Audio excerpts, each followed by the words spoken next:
Vande Bharat train को नहीं खुशी नहांती बड़बिल अंचलवासी।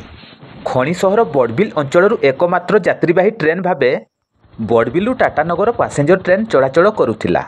मात्र 2003 मसीहारू हावड़ा बड़बिल जनशताब्दी एक्सप्रेस चलाचल आरंभ होईछि। सेहीपरि 2012 मसीहा जुलाई मास 15 तारिखरू केन्दुझर पुरी चलाचल करुथिबा इंटरसिटी एक्सप्रेस को बड़बिल पर्यंत संप्रसारण करा जायछि। तेबे एहा मध्यरे दीर्घ वर्ष बीती जाइथिबा बेले सरकार वंदे भारत ट्रेन योजना माध्यम राज्यर विभिन्न अंचल को रेलपथ संजोग करुछंती।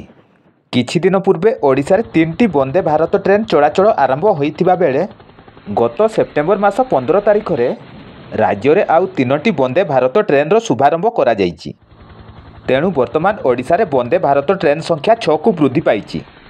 तेबे रेल विभाग को राजस्व प्रदान में प्रमुख भूमिका ग्रहण करुथिबा बड़बिल अंचलवासी को बारंबार निराश हेबाकु पड़ुथिबा अभियोग होउछि।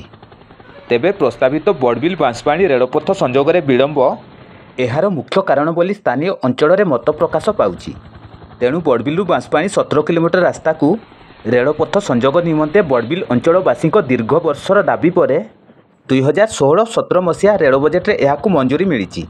एसहित 1584 कोटी टंकार व्यय अटकल करा जनापड़ी।